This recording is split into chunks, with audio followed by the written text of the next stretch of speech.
Good morning to day 99. Tomorrow's 100, the big pour. So are we going to do it? Am I going to be 500 richer or poorer? Oh, the boys actually stayed and did the footing last night. Fair play. Hey, buddy? Yeah, good. Good. So it looks like we poured in. And then the door frame. Morning. Yeah, morning. We've got the drop down here. Two boreholes obviously to take out and take in water, drainage, grease traps, etc.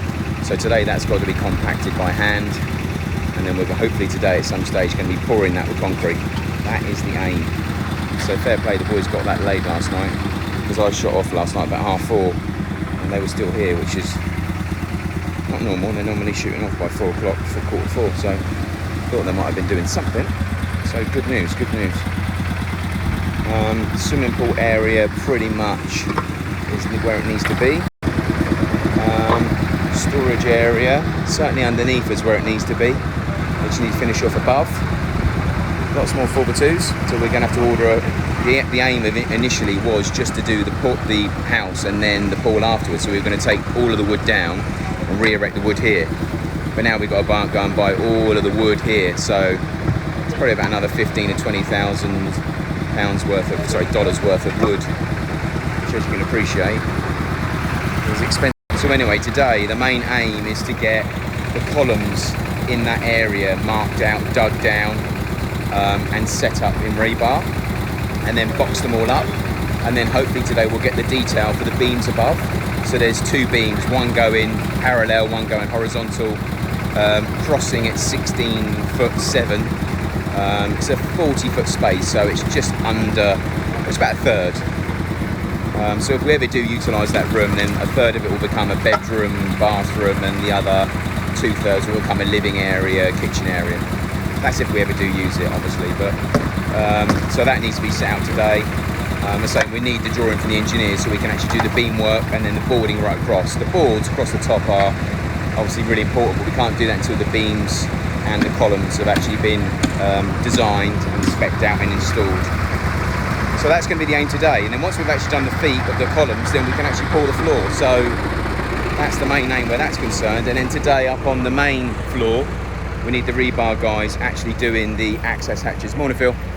Access hatches for the staircase, the air conditioning and the front. So I'm going to talk to them now about getting that done. So here comes to a great day, fingers crossed. So column detail was given to us yesterday. So 3 columns in this area, 8 foot apart, centred in the middle with the first one. But Colin's now worked out you can only get 6'6", which has now made us realise that he's been taking next door into the equation as well, which is 10 foot wide. So a 40-foot span rather than 27 foot. So now we've analysed that, it doesn't need 3 columns, it needs 2. So we're still going to go with the same 16.7 foot from the swimming area, but we're going to do 2 columns 9 foot apart.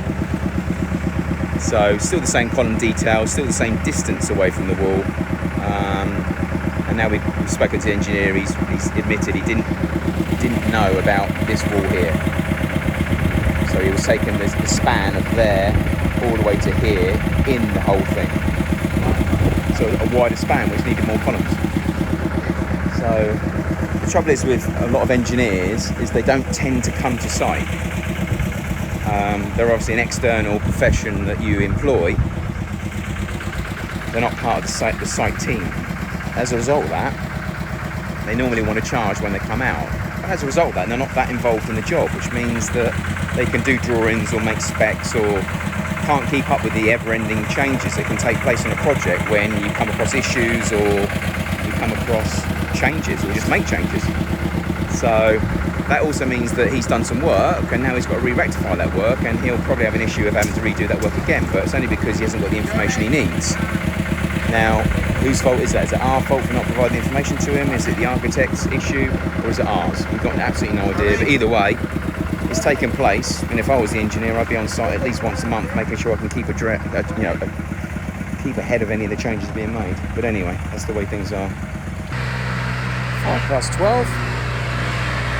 Quick update on things, how things are going.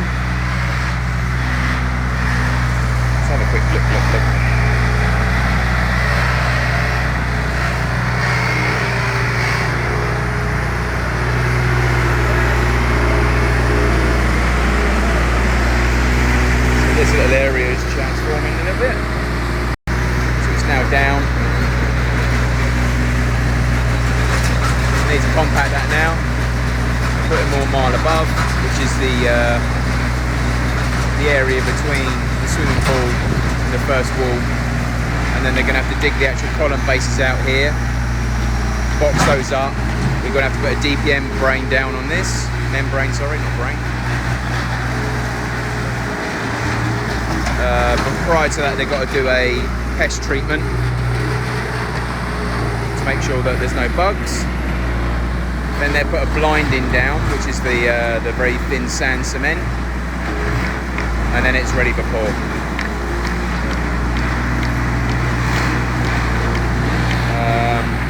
This is now set, so there's the actual holes we talked about. First block's gone up, this side as well. Can't block right up, so we need to concrete. And they'll box in this corner as well, so I'm not too sure if they're going to keep a door frame here or not, but they're going to block up a door frame in there for later on. That'll be bashed out once we've finished. I am going to talk to them about a window in here of some sort to try and get the vent air going through the building, because air is going to come from the north-northeast and it needs to find its way through so it can vent and breathe properly. So we'll have a look at that. And obviously we've still got to do the level up here as well, so I think they're nearly where they need to be on that. So that first, that second, and the rest of this third.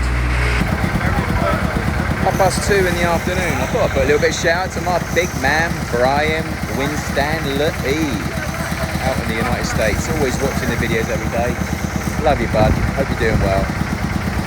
Hope you're enjoying what's going on. Looking forward to seeing you. Anyway, let's have a look what's going on today. So we're still up in the pit, doing this stuff in the pit. Walls coming up. Walls. Can't beat a wall. The main man himself, doing a bit of engineering. Bobcat man's levelled out. And the columns are now being dug out. So 2 columns, 17 feet from the wall, 9 feet apart. They're classed as D columns, which is the size and the spec and the height and the width. And then in here what we'll end up doing is putting down a DPM after pest treatment, which is obviously like the plastic for moisture. Then they'll put down like a steel caging, so it's like a grid, steel grids. They'll lay that out in sheets, tie them together with the smocks underneath, which is 3 inch to get them off the floor. And then they'll pour concrete. So concrete apparently is ordered for the close of play today. So fingers crossed, by the close of play that will be poured concrete and the block wall will keep going up. This entrance here is going to be a doorway blocked in case in the future we ever choose to turn this into a usable room. That will be knocked through and a doorway will go in, but initially that is just a room that is, rather than being full of marl, completely full to the top and non-usable. It's empty in case we ever get the opportunity to want to use it. So the concrete going in and the plastering of the walls is all about trying to make the room good for now in case we ever want to. So an expensive if, but you never know. But the block wall will carry on up to the top obviously, so will this. Then there'll be like a little bit of a lintel going across. And then this evening they'll then start, tomorrow morning, once that's actually gone off, then they can start putting all of the actual stilts in there. They'll box up the columns and then they'll come across with the actual main formwork, the plywood, 4x2s, and the beams. Don't forget a beam going through the middle, beam going through the middle of a cross shape, but obviously 17 foot this way versus the rest here, and then centralised. So that's the aim there anyway. Let's have a quick look to see what's happened around the building. Has there been work around the building? That would be nice. Can you hear hammering? Someone's in a hammer. Is that us or next door? Must be us. It is us. Yep, so more formwork going up, obviously on the pool area. this is the back of the water tank. So you can see the inner boarding going up, so an external boarding will go on there now to create a beam, and that will be the same all the way around here. So they're doing the inner boarding at the moment.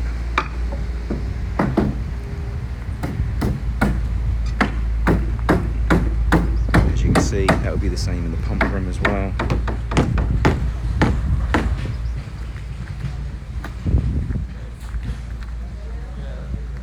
As it is everywhere else. So again, that will be poured concrete up to the top. That will be boarded on the other side and be poured from the top as well. So this will be completely level. So on that side, from the boarding that way, will be level. It'll come down into the pool, all the way around, then back up the wall again and around. So it's going to be a huge job to try and do that. But you pour the whole slab, so the patio slab above, the pool walls, the pool floor, the pool wall, the pool floor, and the patio above, same that way and the same this way, all in one, to ensure that everything is sealed. So it's imperative the company supplying the concrete puts in the right additive, waterproof additive. And what they do when they turn up, they make these, like they've got these metal ingots, and they pour, I think about 10 of them, they pour 10 samples into these little metal ingots. They do the pour and then they go off, and those ingots are tested for strength and waterproof resistance, and then you get a certificate through to show you whether that concrete was good or bad. If it was bad, it's a big job that has to go on to rectify what was poured. So it's the only way to do it. Obviously they have to physically test the concrete. The only way to test it is to activate it, pour it, and then give it time to be tested. By that time, the concrete's already been used, it's already been poured, and if it's bad, it's all got to come up. So yeah, that's the gist of it. So concrete's coming this afternoon to do the storage area, and then the remainder of it comes after that.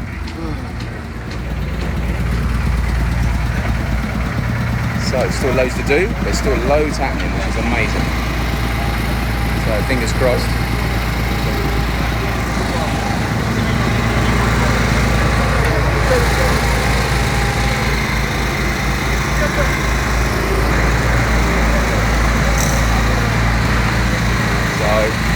Digging out, got to dig out there, got to dig out here,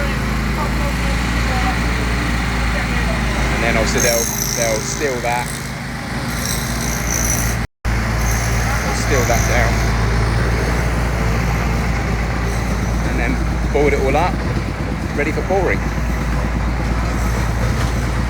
So that's where we are so far. So plenty more to do, and only just gone 2:30. 20 to 4. A bit of change, but unfortunately a little bit of a back step. Pipe work they put in apparently is not low enough, so now I'm going to dig that out. After running the sewage, the run isn't deep enough.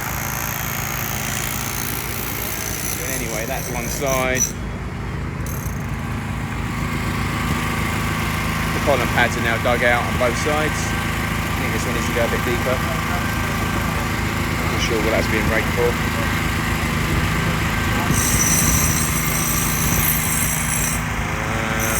The rebar for the base of the columns is ready to go in. But test treatment and sheathing is not ready. Funny fucker. So anyway, a little bit behind as we speak, unfortunately. Looks like my 500 is pretty safe. 500 is pretty safe. And obviously I'm winding up the managing director about it.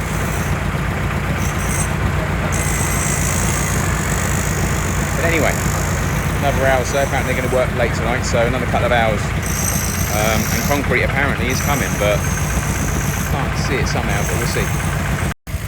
Up on the roof. Boarding through the storage area has been done. The guys are over in the irrigation tanks, working over there as well. So the main pool itself is pretty much finished. This is the sun shelf. These will be the steps. Obviously we've got to come up a couple of, probably about another foot. That's a lie. I'd say we've got to come up about 1.5 nearly 2 foot on top of there. So that'll be the steps down into here. That is the pool. And they're doing pretty much what they've done here, which is to board along. It's got to take a lot of concrete. These guys are actually doing the top, what in effect are beams, as they did over here. The actual caging goes over the rebar itself to create a solid beam structure in between to hold the weight above. So this is a 10-foot gap. We'll have 17-inch concrete till about there, 13-inch till about there, and then 6-inch for the rest. I'm hoping to get away with 6-inch concrete across as long as we put the right beaming across. Here's quite straightforward because obviously it's sitting on miles, so that's quite easy. That's what those guys are doing over there in that one. Talked about the water storage. The water storage is that container there, so we've got to get the tank made and that'll be dropped in. But as you can see, that's how much miles going into there. That would have been here as well and there. Shed loads of miles. This will be full of water, rainwater, so we're next door. This will be the the sun shelf, straight into the swimming pool. So it's coming together.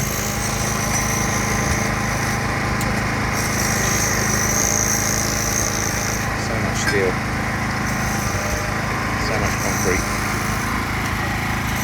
And there's your 2 columns. And there's my view.